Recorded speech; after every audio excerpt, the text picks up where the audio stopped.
My name is Wendy Dixon. I'm 32, and until 3 weeks ago, I believed I understood my place in my family. That illusion shattered during my parents' 40th anniversary dinner. 30 relatives and friends filled the hall, laughing over cake and champagne.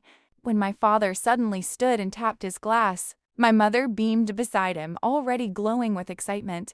"We've decided," he announced proudly, "to celebrate properly.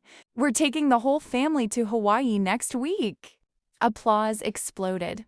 My younger sister Megan clapped like she'd just won the lottery. Even I felt a spark of happiness. Warm beaches, ocean breeze, a real break after years of working nonstop. So I asked the most natural question: "What time is our flight?" The room went strangely quiet. My father's smile faded.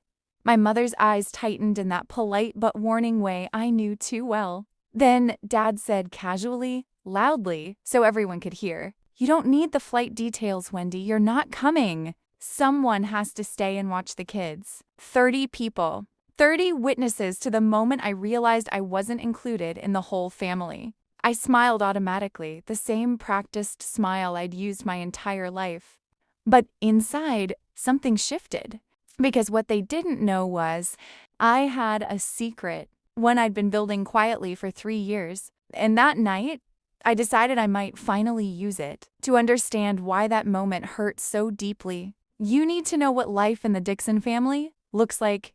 We grew up in a neat colonial house outside Boston, the kind with trimmed hedges and a driveway meant to impress neighbors. My father, Harold, had retired as a bank manager. My mother, Patricia, dedicated herself to church committees, charity drives, and guarding what she called family reputation. Then there's Megan, younger by 3 years, married to Derek, a corporate lawyer whose job title is practically part of his name. They have 2 children, Oliver and Sophie, plus a shiny Lexus that always earns the best parking spot. My 10-year-old Honda? Street parking, always. I never argued.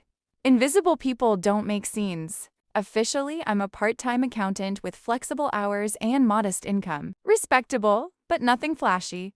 What nobody knew was that 3 years ago, after my breakup left me feeling like background furniture, I bought a secondhand camera. That small purchase changed everything.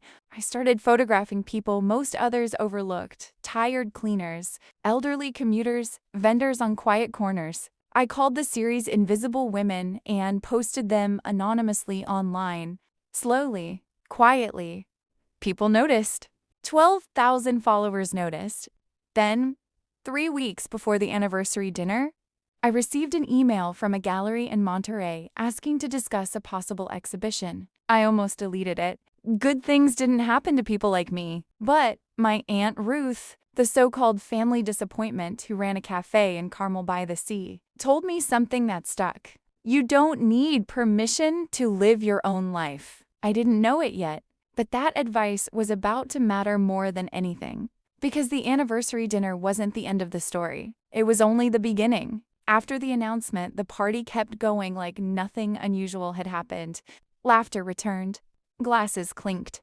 Conversations drifted back to vacations, grandchildren, and retirement plans. The only person missing from the celebration was me. I slipped into the kitchen, stacking dessert plates just to keep my hands from shaking. Through the doorway, I could see Megan surrounded by guests, already talking about swimsuits and beach dinners like the trip was happening tomorrow. No one asked if I was okay. A few minutes later, Megan walked in, smoothing her red dress. "Don't be upset," she said gently. "The way you talk to a child who doesn't understand something obvious. Derek and I really need this vacation. It's been exhausting lately. Exhausting." She had a nanny 3 days a week. I kept rinsing plates. "The kids adore you," she continued. They'll be happier staying home with you anyway. Not, "Would you mind?" Not, "Can you help?" Just the assumption that of course I would. Then she pulled out her phone. Oh, Derek made a list. Their schedules, meals, allergies. Sophie can't have strawberries, remember? And Oliver might need eardrops. "I'll text you everything." My phone buzzed immediately. A full page of instructions, bedtimes, snacks, emergency contacts. even a reminder to wash Sophie's favorite pajamas midweek. It read less like a request and more like a job assignment. Before I could respond, Derek stepped into the doorway, loosening his tie. "All sorted?" he asked Megan. She nodded. "Yep, Wendy's got it." He gave me a quick smile, the polite kind you give hotel staff, and said, "We leave early to pack tomorrow. Mom wants photos before we go." And just like that, they were gone. I stood there alone in the kitchen, staring at the message on my phone. For the first time, a thought formed clearly in my mind. They don't see me as family. They see me as free help. By the time the last guests left, it was almost midnight. My parents had already gone upstairs, exhausted from the celebration. I stayed behind, folding tablecloths and clearing glasses, moving automatically, like always. That's when I remembered I needed to send a file to a client. My laptop was at home, but my mother's sat open on the kitchen counter. She'd never minded borrowing my things without asking, so I figured it was fine. I opened it. Her email inbox was still logged in. I wasn't snooping, not at first, but then I saw a subject line that stopped me cold. Hawaii arrangements, Wendy situation. My chest tightened. I should have closed it. I didn't. Inside was a thread between my mother and Megan from a week earlier. "Keep Wendy here to watch the kids," my mother had written. "She doesn't have anything important going on anyway. It is basically free help." Megan replied, "Totally, she'll probably feel useful for once. It's sad, but it works out perfectly for us." I read it 3 times. Free help. Feel useful? Sad. The words blurred as my eyes filled. Slowly, quietly, I took screenshots, emailed them to myself, and cleared the history. Then I sat alone in the dark kitchen of the house I grew up in, finally seeing my place in the family with painful clarity. Not daughter, not sister, convenience. That night, driving home through empty streets, one thought wouldn't leave me. If I was only valuable when I stayed, what would happen if I left? Because for the first time in my life, leaving suddenly felt possible. I reached my apartment a little after 1 a.m. The building hallway smelled faintly of old paint and someone's late-night cooking.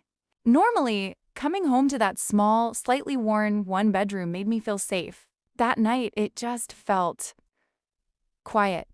Too quiet. I dropped my keys on the table and sat on the edge of the couch, still holding my phone. The screenshots from my mother's email stared back at me from the screen. Free help. She'll feel useful. For years, I'd suspected something like this, but seeing it written, calmly, casually, made it real in a way I couldn't ignore. My gaze shifted to the closet across the room. Inside, wrapped in an old cashmere scarf, was the one thing in my life that truly belonged to me, my camera. 3 years earlier, after Kevin left me with the unforgettable words, "You're always just there," I'd wandered into a pawn shop downtown. I hadn't planned to buy anything, but then I saw that used DSLR sitting behind the glass. It cost almost everything I had in savings. I bought it anyway. That camera became my secret escape. On weekends and quiet evenings, I photographed the people most others never noticed: the janitor locking up an office at dawn, the elderly woman feeding pigeons alone, the vendor counting coins under a dim streetlight. I understood invisibility, and through my lens I gave it a voice. I posted the photos anonymously online under the title "Invisible Women." No name, no face, just stories told in light and shadow. Slowly, followers came, then more. Messages from strangers who said the images made them feel seen. 12,000 people knew my work. My own family didn't even know I owned a camera. Then I remembered the email, the one from the gallery owner in Monterey asking to meet about a possible exhibition. My heart started pounding again. I hadn't answered his last message. Part of me had been too afraid to believe it was real. Without letting myself overthink, I scrolled to another contact and pressed call. Aunt Ruth answered on the second ring, her voice thick with sleep but instantly concerned. "Wendy? Honey, what's wrong?" And suddenly, everything poured out. The party, the announcement, the emails, The realization that I wasn't really included in my own family. I only choked once when I read her the line about free help. There was a long silence on the other end. Then Aunt Ruth spoke softly, but firmly. Wendy, I have a spare room above the cafe here in Carmel by the Sea. I could use help in the mornings. And that gallery in Monterey? It's only 20 minutes away. My breath caught. Aunt Ruth, I can't just leave. Yes, she said gently. You can. The question is, will you? I looked around my small apartment, the secondhand table, the mismatched chairs, the life I'd carefully kept small so I wouldn't inconvenience anyone. For the first time, choosing myself didn't feel selfish. It felt necessary. After we hung up, I didn't sleep. By sunrise, I was packing 3 suitcases. My laptop, my camera, still wrapped in that scarf, and on top of everything, I placed the glittery apron Megan had given me, world's best aunt. I left it behind on the kitchen chair because for the first time in 32 years, I wasn't planning to stay where I wasn't wanted. 2 days before the Hawaii trip, I drove back to my parents' house. The same white colonial, the same perfect lawn, the same driveway where Megan's Lexus sat proudly in the center while I parked along the curb like always. Only this time, I wasn't there to help. I wasn't carrying groceries. I wasn't bringing supplies. I wasn't there to babysit. I was there to resign. My hands felt steady on the steering wheel, which surprised me. I'd imagined this moment would be terrifying. Instead, there was a strange calm sitting in my chest, like I'd already crossed an invisible line. Inside, the house buzzed with pre-vacation chaos. Suitcases open in the living room. My mother directing packing like a general. Megan scrolling through her phone while Derek checked travel confirmations. No one noticed anything different about me. Wendy, perfect timing, my mother said briskly when she saw me. I was just making a list for you. The kids will need, I won't be here. The words came out clearer than I expected. She blinked. What do you mean? I said quietly, I'm not staying to watch the kids. I'm leaving town tomorrow. The room went completely still. Megan laughed first, a short, dismissive sound. Okay, very funny. But seriously, Mom needs to go over the routine with you. I'm serious, I said. I've accepted an opportunity in California. I'll be staying with Aunt Ruth for a while. Derek frowned. California? For what? I hesitated only a second. A photography exhibition. A gallery wants to meet about showing my work. Silence dropped heavier this time. My mother's expression hardened like I'd just spoken nonsense. Photography? She repeated. Since when do you do photography? For 3 years, I answered. I just never mentioned it. Megan folded her arms. And you're abandoning your family for pictures? The word abandoning hit me, but it didn't break me. I'm not abandoning anyone, I said calmly. I'm choosing something important to me. For once, my father finally spoke, his tone low and disapproving. This is extremely irresponsible. Wendy, your sister and her husband planned this trip assuming you'd help. Family supports each other. I took a slow breath. I have supported this family my whole life, I said, but support isn't supposed to mean being taken for granted. My mother shook her head sharply. You're overreacting. It's only 1 week. It's not about 1 week, I replied. It's about being treated like I don't matter. Megan scoffed. Oh, please, don't be dramatic. That's when I pulled out my phone. I saw the emails, I said quietly. The color drained from her face.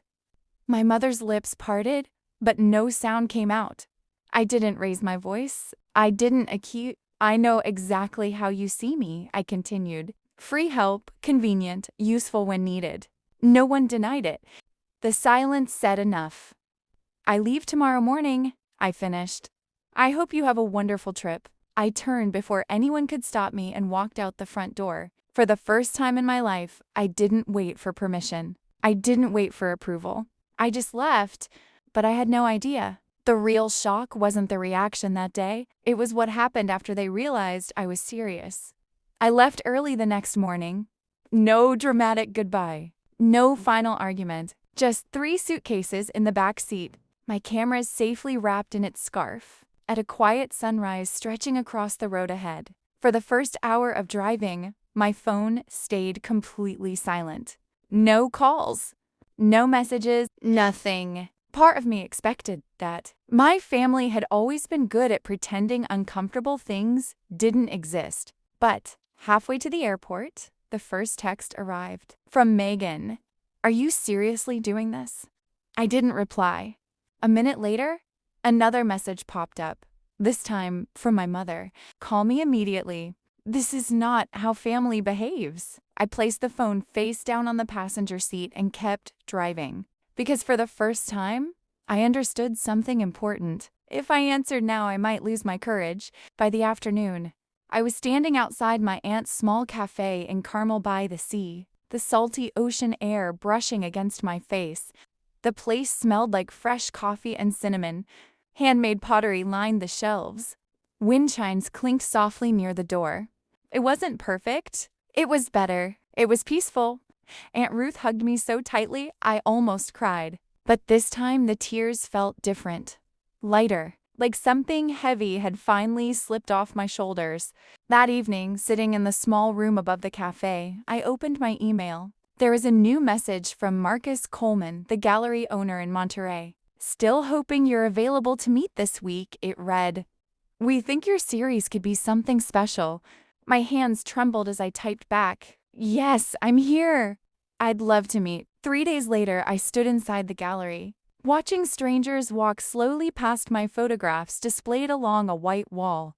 They leaned closer. They whispered to each other. One woman wiped her eyes. "These are powerful," Marcus said beside me. "People feel something when they see your work. That matters." For years, I'd been invisible in my own life. Now, people were seeing the world through my eyes. And maybe seeing me too. That night, my phone buzzed again. This time, it was my father. The message was short. "The kids keep asking where you are. Hawaii isn't the same without you. I hope you're okay." I stared at the screen for a long time. Not an apology. Not quite understanding. But something softer than before. I typed back carefully, "I'm okay. I hope you all have a good trip." And for now, that was enough. Because forgiveness, I realized, doesn't have to happen all at once. But choosing yourself? That only takes one brave decision. If you've followed Wendy's story this far, here's the real question. What would you have done in her place? Stayed for family? Or left to build your own life? And sometimes the hardest choice isn't leaving. It's deciding what happens when they finally ask you to come back. If you want, I can also.